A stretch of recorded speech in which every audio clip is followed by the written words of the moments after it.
दोस्तों, हमारे पुराणों में 4 युगों का वर्णन मिलता है। सतयुग, त्रेता युग, द्वापर युग और कलयुग। कलयुग को एक श्राप कहा जाता है, पर क्या आपको पता है कि इस पृथ्वी पर कलयुग कैसे आया और कैसे हुई थी पृथ्वी पर कलयुग की शुरुआत? क्या आपने कभी इस बात की ओर ध्यान दिया है कि ऐसा क्या कारण रहा होगा जिसके चलते कलयुग को धरती पर आना पड़ा? अरे वहां न सिर्फ आया बल्कि यहाँ आकर यहीं का हो गया। तो आखिर क्या रहस्य है कलयुग के धरती पर आगमन के पीछे? तो आइए जानते हैं। दोस्तों, पौराणिक मान्यता के अनुसार जब धर्मराज युधिष्ठिर अपना पूरा राजपाट परीक्षित को सौंपकर अन्य पांडवों और द्रौपदी समेत महाप्रयाण हेतु हिमालय की ओर निकल गए थे, उन दिनों स्वयं धर्म बैल का रूप लेकर गाय के रूप में बैठी पृथ्वी देवी से सरस्वती नदी के किनारे मिले। गाय रूपी पृथ्वी के नयन आंसुओं से भरे हुए थे, उनकी आंखों से आंसू बह रहे थे। पृथ्वी को दुखी देख धर्म ने उनसे उनकी परेशानी का कारण पूछा। धर्म ने कहा, देवी, तुम ये देख कर तो नहीं रो रही हो कि मेरा बस एक पैर है, या तुम इस बात से दुखी हो कि अब तुम्हारे ऊपर बुरी ताकतों का शासन होगा? इस सवाल पर पृथ्वी देवी बोली, हे धर्म, तुम तो सब कुछ जानते हो, ऐसे में मेरे दुख का कारण पूछने से क्या लाभ? सत्य, पवित्रता, क्षमा, दया आदि गुणों के स्वामी भगवान श्री कृष्ण के स्वधाम जाने की वजह से कलयुग ने मुझ पर कब्जा कर लिया है।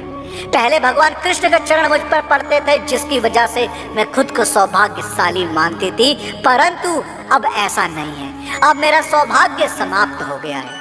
धर्म और पृथ्वी जब आपस में बात कर ही रहे थे कि इतने में असुर रूपी कलयुग वहां पहुंचा और बैल और गाय रूपी धर्म और पृथ्वी को मारने लगा।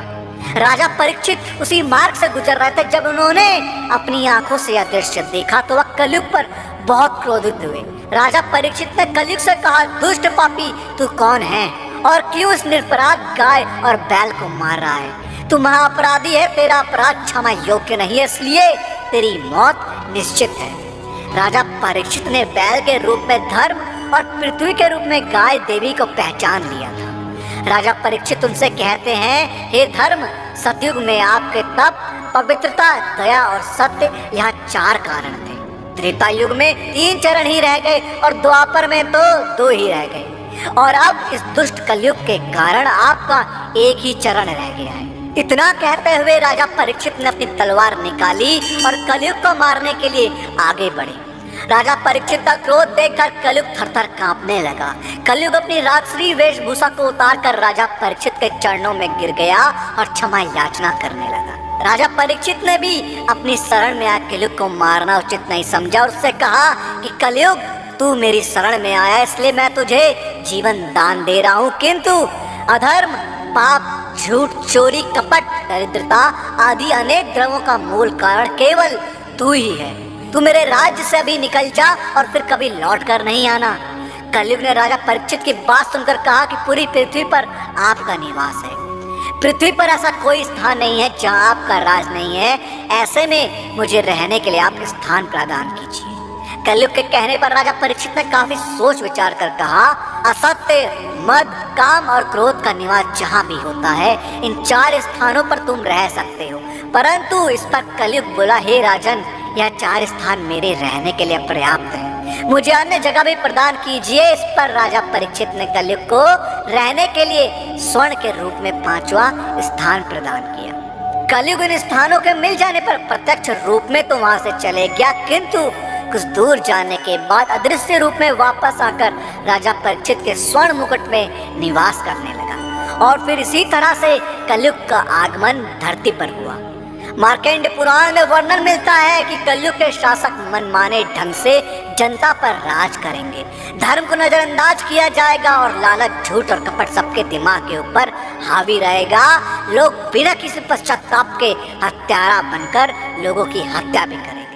संभोग ही जिंदगी की सबसे बड़ी जरूरत बन जाएगी। लोग बहुत जल्दी कसम खाएंगे और उसे तोड़ भी देंगे। लोग मदिरा और अन्य नशीली चीजों की चपेट में आ जाएंगे। ब्राह्मण ज्ञानी नहीं रहेंगे, क्षत्रियों का साहस खत्म हो जाएगा और वैश्य अपने व्यापार में ईमानदार नहीं रह पाएंगे और पाप अपने चरम पर होगा। दोस्तों, आपका कलयुग से जुड़ी इस घटना के बारे में क्या कहना है हमें कमेंट्स के माध्यम से जरूर बताएं। और इस वीडियो का पार्ट 2 चाहिए हो तो कमेंट्स में पार्ट 2 जरूर लिखें। और साथ ही साथ अगर आपको हमारी आज की वीडियो पसंद आई हो तो टारगेट रखते हैं 5000 लाइक। अब 5000 लाइक इतने ज़्यादा तो है नहीं, तो उस वीडियो को लाइक और शेयर करना ना भूलो। जिन लोगों ने अभी तक हमारे चैनल को सब्सक्राइब नहीं किया उनसे मेरी गुजारिश है कि हमसे जुड़े रहने के लिए और ऐसे ही और भी वीडियोस देखने के लिए हमारे चैनल को सब्सक्राइब जरूर करें।